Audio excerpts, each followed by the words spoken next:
Hello, this is Noreen Crone-Findlay from Crone-Findlay.com and ToddyTalksCrafts.com. I'm going to show you some garments that I have embellished using the Latchet Lucet cord that I made on the Latchet Lucet. I'm going to show you two jackets and a vest and some tips on how to apply the latchet cord and pinning it on and sewing it. So let's just go a little closer here. Now I just put the lucet cord on the one sleeve of this little jacket. I guess it's a bolero or a shrug. Now it is a lightweight cotton, and what I did was I drew the pattern directly onto the sleeve before I sewed the jacket together. I decided I just wanted to have one sleeve that was really embellished like crazy and then leave the rest of the jacket plain. So I did quite a lot of scroll work with the latchet cord and lucet cord, and I love it. It's great fun. I'll show you a couple more and then we'll go to the making of the actual stitching it on. And this is a jacket. It's an asymmetrical jacket. It's from a book called Bold and Beautiful, and I'll list the book in the credits afterwards, or in the on my blog. So the latchet cord is used as the buttonholes, and the latchet cord lucet cord is decorative Celtic interlaces and trim on the cuff, as well as the back. I'll turn the jacket around so that you can see what the back is like as well. So, and it's a very loose and flowing jacket, and it's very comfortable.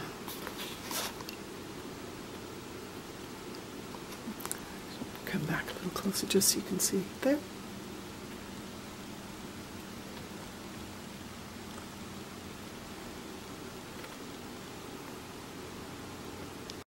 And here's the back of the jacket. I trimmed the patch that goes over. There's a box pleat at the center of the back, and so I just put a little lucet cord on that, and then lucet cord around the outline of the facing to sort of create the sense of a collar, and then lucet cord along that line where the two colors meet. And so the lucet cord, I think, really adds a nice touch. And the third garment is another asymmetrical garment. The one hem, the right-hand side hem, is higher than the left-hand side, and the left-hand side has a pocket. So I used lucet cord that I made using the Latchet Lucet. I used 4 strands of number 10 crochet cotton to make the interlaces and to make all of the lucet cord. And I'm going to show you a little trick that I figured out that worked so well for me. It's a great little hack for when you're working with multiple balls of crochet cotton, because it can just go flying around, and also you don't want to put pressure on your Latchet Lucet. So I'll show you that little cool trick that I figured out. Oh, and I kept the lucet cord quite understated on this vest. I didn't do anything particularly notable on the back. I just took the lucet cord around the neckline and sort of did all the detail work on the front. And so says the dog. He likes it just fine. I'm working on some Latchet Lucet cord that I'm using to embellish some clothing. And I wanted to show you this kind of neat hack that I came up with. And that is that I'm working with 4 balls of number 10 crochet cotton, and they want to run all over the room. So I went and got I thought, wow, I need a yarn bowl of epic proportions. So I ran and got my sewing machine case, and it happens to have a long sort of opening for the handle. And so I brought the 4 strands of crochet cotton out of the opening, and then I just pull up when I need more length to work on the Latchet Lucet, and they stay contained and don't go galloping around the room, and I end up with being able to make the Latchet Lucet cord just easy peasy. So I wonder if I can set this up on this little table and show you how I'm working with the 4 strands of crochet cotton held together. If I can't do it on this table, I'll do it on another one.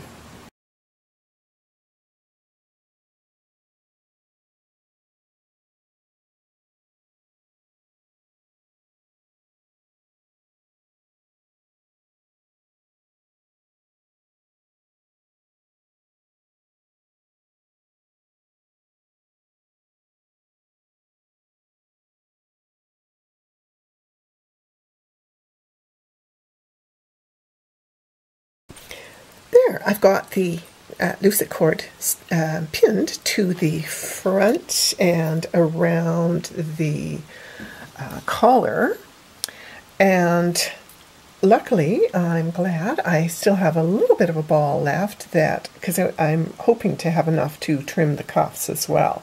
So here's I wrapped the Lucet cord around the button to make sure that it would be big enough for the button to go through, and then just did another little loop on the other side to balance the one that's going to be the button loop. So now it's time to get that needle and thread loaded up and start stitching.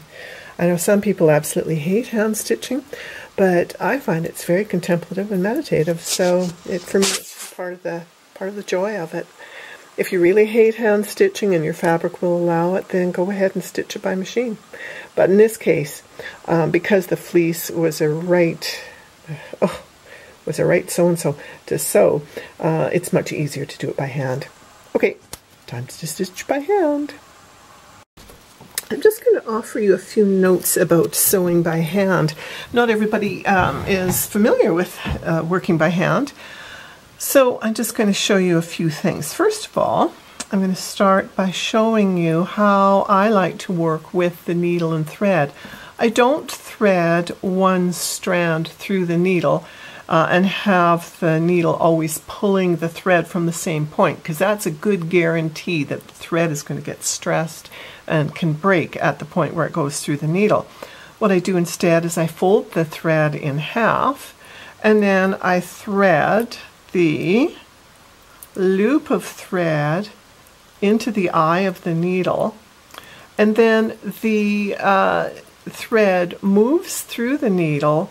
I can adjust the length, so it means that I don't have to be having my arm flying out in all directions, and that as the sewing progresses, the needle is moving up the thread and not stressing the thread just in one point. So the stitching is done by going through the center of the cord and then coming up. You're basically doing a back stitch. You come up about 1/8 of an inch away, pull up, bring it through, and then back in. And I'm trying as much as possible to only go through the top layer of fabric so that the hand stitching doesn't show up on the lower level. Keeps it all tidy. And so you just stitch merrily along.